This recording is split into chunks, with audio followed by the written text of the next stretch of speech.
Você falou que os jovens japoneses não saem da casa dos pais, não casam. Aliás, o termo de não sair da casa dos pais é o nome otaku, vem disso, né? E nem tem filhos, né? Porque eles estão com problemas sérios de natalidade também, está impactando na mão de obra. Vamos lá, Sidney. Eu vou fazer uma pergunta que os meus alunos e as minhas alunas fazem o tempo todo, né? Nesse novo mundo, ONU, qual é o papel da ONU? Qual o lugar? Ainda existe um lugar para a ONU? Como é que você vê essa questão? Olha, Sidney, eu acho que não. Eu acho que a história mostra que o fracasso da ONU não vem da ONU e vem da relação dos países. A ONU ela é um conglomerado da vontade dos países. Se os países não querem, não acontece. Então, eu acho que nós estamos chegando perto desse momento onde ela fracassa e colapsa por completo. E a gente sabe que na história esse é um momento de grandes conflitos, grandes guerras. Para a ONU funcionar, a gente precisa redesenhar a ordem internacional. E eu não sei se nós estamos prontos para ter uma ordem internacional robusta, organizada, direita, baseada no direito internacional, que vai dar certo. Então, eu não consigo ver, mesmo que a gente tenha uma terceira guerra ou uma grande guerra, e a gente tente reconstruir a ONU, que esse projeto vai dar certo se a gente não estiver disposto para subir o próximo degrau. E esse próximo degrau é complicado, dado as diferenças que nós temos de regimes políticos no mundo, que seria uma entidade supranacional. Mas o temor é que esse governo supranacional ele se torne uma ditadura mundial. Então, é meio que um beco sem saída. Tá bom, a gente pode refundar a ONU depois desse conflito, mas ela vai ter as mesmas deficiências que tem hoje. Que é a história da soberania, que é a história de não ter o direito, não ter enforcement, não tem nada. E eu acho que nós estamos caminhando para o colapso da ONU. OMC já foi embora, cada vez mais assim se torna abissal as coisas que a ONU tenta se colocar quando tenta, já ninguém mais respeita. Ela está na sua função mínima hoje, que é um fórum, um lugar que eu sei que eu vou ali e vou te encontrar. E a gente pode conversar. E com várias incoerências também, né? Nomeações para algumas comissões de direitos humanos, em presidência com países... Essa é uma crítica muito antiga da ONU, que ela quer ser neutra, mas se você é neutro, então você não tem carta da ONU e não fala em direitos humanos. Direitos humanos não é neutro. Ele claramente identifica que isso daqui é direito humano e aquilo não é, ou aquilo é violação de direito humano. E como é que então você estabelece uma carta que não é neutra, que valora coisas no mundo e ao mesmo tempo fala, não, mas eu sou neutro. Não, essas duas coisas não são compatíveis. Ou você é neutro, ou você defende certos valores de direitos universais humanos. Fabrício. Em um cenário pós-ONU, o mundo não está preparado para ser dividido, valorado por Estados Unidos e China? Acho que sim, mas eu acho que esse mundo, ele é um mundo que nós já estamos e ele é um mundo que caminha em direção a um conflito. Eu não acho que é possível evitar o conflito Estados Unidos e China. Eu não acho que tem como colocar na caixinha, e a história mostra que só tem duas condições que fazem isso não acontecer. Ou os dois lados são democracias, não é o caso, ou um dos dois lados colapsa de dentro, como aconteceu na Guerra Fria com a União Soviética, por isso que a guerra não ficou quente.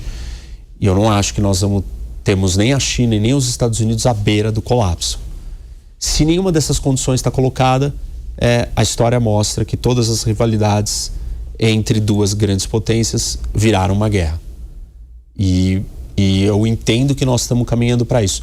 Eu não acho que nós estamos vivendo uma guerra fria 2.0, como alguns acham, porque eu acho que tem outros players, outros países na história que têm algum poder. Seja a União Europeia, do jeito torto, seja a Rússia, seja um Japão que pode ressurgir, e quando ele ressurgir ele não faz parte da União Europeia, ele está na Ásia, ele é uma democracia não ocidental. Então acho que tem outros players. Eu acho que a gente está mais perto de um mundo multipolar do que um bipolar. Mas eu ainda acho que a potência americana é muito superior ao resto, incomparavelmente. óbvio que isso está mudando e vem mudando há um bom tempo. E por isso que a gente vai ter a briga.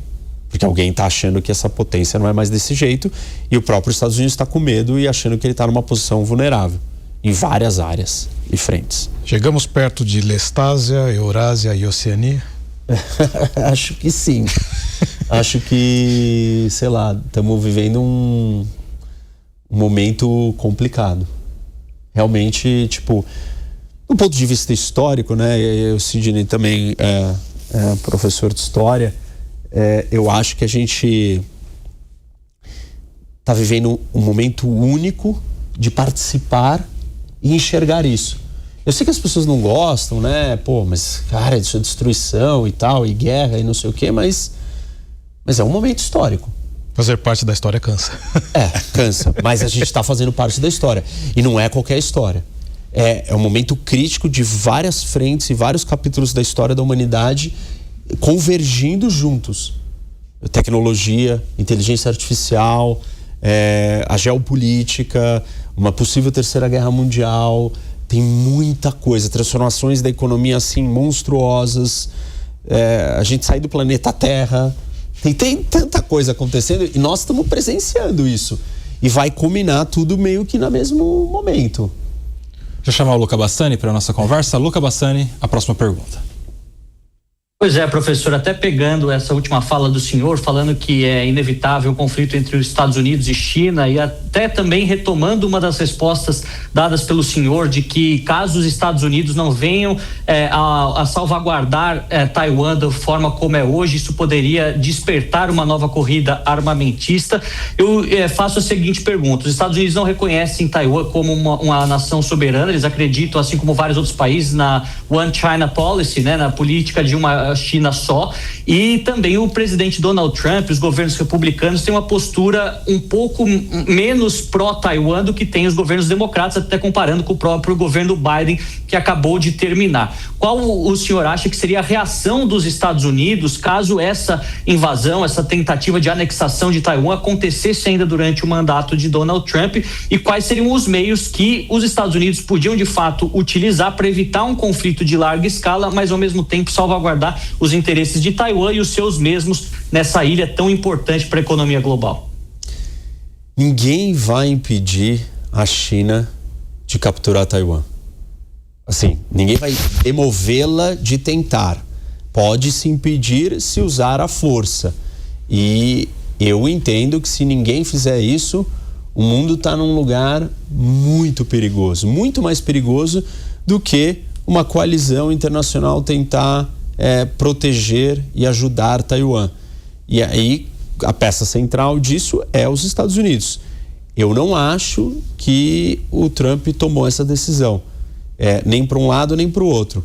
A diferença é que todos os outros democratas e todos os outros republicanos na história tiveram muito claro: nós não iremos abandonar Taiwan. Com o Trump, isso não está dado. E isso seria um perigo imenso para o mundo. Os Estados Unidos não podem abandonar Taiwan.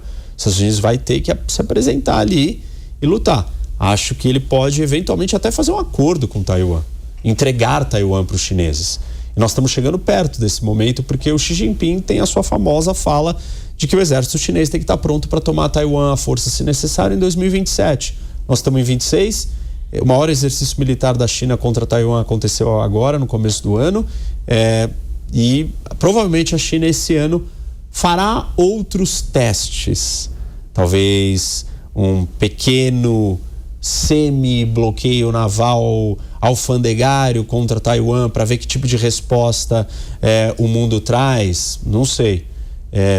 Eu não acho que a China desiste. O único jeito dela não conseguir é alguém contrapô-la na força, e isso só os Estados Unidos pode fazer.